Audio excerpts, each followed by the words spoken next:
మన ప్రభువును రక్షకుడైన యేసుక్రీస్తు పరిశుద్ధ నామమున ప్రియదేవుని సంగమ ప్రియదేవుని బిడ్డలారా మరి ఉదయ కాల సమయం దేవుని వాక్యాన్ని ధ్యానించడానికి ముందుగా ప్రార్థన చేసుకుందాం. ప్రార్థన. కృపగల తండ్రి, దయగల మహేశాన్ని బంగారు పాదాలకు లెక్కలేని వందనాలు, స్తుతులు, స్తోత్రములు. గతించిన రాత్రి అంతా నీ రెక్కల చాటును కాచి కాపాడి సంరక్షించిన దేవా, మరి ఉదయ కాల సమయం సజీవ లెక్కను చేరి ప్రార్థించుండగా వాక్యమైన దేవుడు వాక్యం ద్వారా నాతో మాతో మాట్లాడి మీరే మహిమ ఘనత ప్రభావాలు పొందమని యేసునామమున అడుగుచున్నాం తండ్రి. ఆమేన్. ప్రియదేవుని సంఘం ప్రియదేవుని బిడ్డలారా, నిర్ధమకు ఏర్పాటు చేయదైన వాక్య భాగము ఆది కాండము 36వ అధ్యాయము 1 నుంచి 8 వచనములు ఈ విధంగా రాయబడినవి. ఆది కాండము 36వ అధ్యాయము 1 నుంచి 8 వచనములు ఈ విధంగా రాయబడినవి. ఏదోమును ఏసావు వంశావళి ఇదే. ఏసావు కనాను కుమార్తెలలో హిత్తీయుడైన ఏలోను కుమార్తె యగు ఆదాను, హవ్వీయులైన సిబియోను కుమార్తె అయిన అనా కుమార్తెయగు అహిలాబామును, ఇష్మాయేలు కుమార్తెయును నెబాయోతు సహోదరియునైన బాసెమాతును పెండ్లాడెను. ఆదా ఏసావునకు ఎలీఫాజును కనెను. సెబూమాతు బాసెమాతు రగూయేలును కనెను. అహీలీబామ యాషూను, యాలామును, కోరాహును కనెను. కనాను దేశములో ఏసావునకు పుట్టిన కుమారులు వీరే.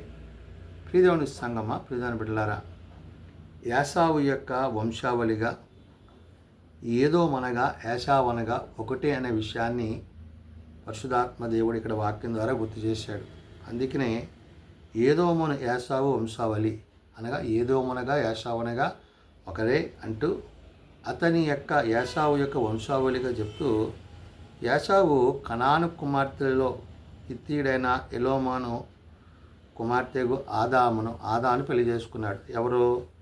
ఏసావు మొదట హిత్తీయుడైన ఎలోను కుమార్తెయగు ఆదాను పెళ్లి చేసుకున్నాడు.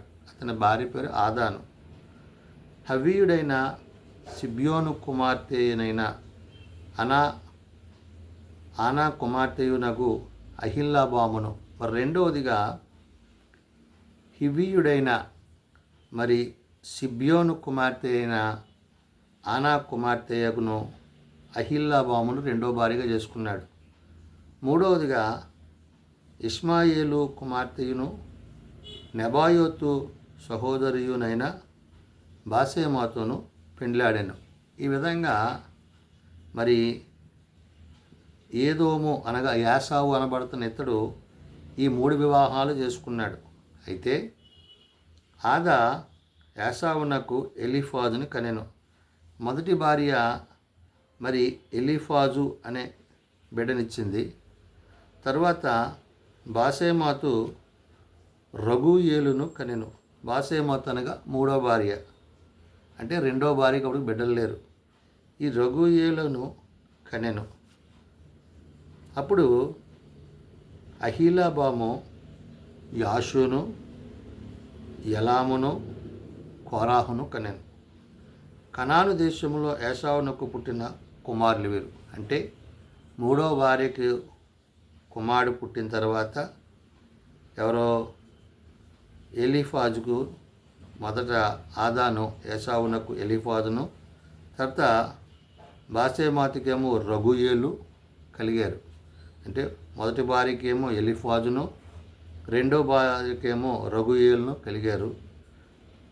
మరి 3వ భార్యకి రగూయేలు కలిగారు. మరి రెండో భార్య అయిన అహీలీబామ యాషూను, యాలామును, కోరాహును అనగా 3 బిడ్డలను కనింది. ఈ విధంగా కనాను దేశంలో ఏసావునకు పుట్టిన కుమారులు వీరు. అంటే తన భార్యలను గురించి, తన గురించి, తన బిడ్డల గురించి ఇక్కడ రాయబడిన మాటలు. అయితే ఏసావు తన భార్యను, తన కుమారులను, తన కుమార్తెలను, తన ఇంటి వారిని అందరినీ, తన మందలను, తన సమస్త పశువులను, తను కనాను దేశంలో సంపాదించిన ఆస్తి యావత్తును తీసుకొని తన తమ్ముడైన యాకోబు ఎదుట నుండి మరి ఒక దేశమునకు వెళ్ళిపోయాను. ఇక్కడ ఈ ఏసావు అంటే ఏదో మనబడుతున్న ఏసావు తన ముగ్గురి భార్యలు వారికి కలిగిన బిడ్డలతో కలిసి తనకున్న సంపాదన పట్టుకొని పనివారు వారందరినీ తీసుకుని తన జనాంగాన్ని అంతా తీసుకుని ప్రయాణం అయిపోయాడు. ఎలాగా? యాసావు తన భార్యను, తన కుమారులను, తన కుమార్తెలను, తన ఇంటి వారిని అందరినీ, తమ మందలను, తమ సమస్త పశువులను, తను కనాను దేశంలో ఏదైతే సంపాదించాడో ఆస్తి యావత్తును తీసుకుని పోయి తన తమ్ముడైన యాకోబు ఎదుట నుండి మరి ఒక దేశానికి వెళ్ళిపోయాడు. ఈ విధంగా సహోదరులిద్దరూ దూరం అయ్యారు. అయితే వారు విస్తారమైన సంపద గలవారు కనుక వారు కలిసి నివసింపలేకపోయారు. కాబట్టి వారికి ఉన్న సంపద విస్తారంగా పెరిగిపోవడంతో ఇక్కడ మరి ఏసావు కానీ యాకోబు కానీ కలిసి జీవించలేని పరిస్థితులు ఏర్పడ్డవి అనే విషయాన్ని వాక్యము సెలవిస్తుంది. ఇక్కడ ఎప్పుడైతే ఏసావు తన భార్యలను బిడ్డలను తీసుకుని మరి తన సహోదరుడి వద్ద నుండి యాకోబు వద్ద నుండి వెళ్ళిపోయాడో తరువాత వారు విస్తారమైన సంపద గలవారు గనుక వారు కలిసి నివసింపలేకపోయిరి అన్నాడు. అంటే వారి సంపద విస్తరించడంతో వారు ఒక చోట ఉండడం అనేది సాధ్యం కాని పరిస్థితి అనే విషయాన్ని చెప్తూ వారి పశువులు విశేషమై ఉన్నందున వారు పరదేశులై ఉండి భూమి వారిని భరింపలేకపోయాను. అంటే వారి యొక్క సంపద వారికి కలిగింది ఇవంతా కూడా విస్తారమైనడంతో మరి దానిని మరి మోయశక్యము కాని పరిస్థితుల్లో భూమి ఉన్నదంటూ చెప్తున్నాడు. అప్పుడు ఏసావు సెయ్యూరు మన్యములో నివసించెను. యాసావు అనగా ఏదోము. ఈ ఏదోము అనగా యాసావు అనగా ఒకటే. అంటే ఏదోమనన యాసావునిన ఒకే మాటగా అక్కడ మనం చూడగలం. అయితే తన ముగ్గురి భార్యలను బట్టి మొదటి భార్యకు కలిగిన కుమారుని బట్టి, రెండవది మూడవ భార్యకు కలిగిన కుమారుని బట్టి, ఆ తర్వాత రెండవ భార్యకు కలిగిన కుమారుని ముగ్గురి బిడ్డలను బట్టి, ఇంకా స్త్రీలను బట్టి, కుమార్తెలను బట్టి, తన సంపదను బట్టి ఇవన్నీ కూడా దేవుడు ఆశీర్వదించి దీవించాడు. ఇవన్నీ కలిగిన యాసావు అనగా ఏదోము యాసావు తన కలిగిన సంపద అంతా తీసుకుని మరి దూర ప్రయాణమై మన్యములో నివసించి తాను ఆ ప్రదేశంలో దేవుడు తనకు చూపిన ప్రదేశంలో ఉన్నాడు.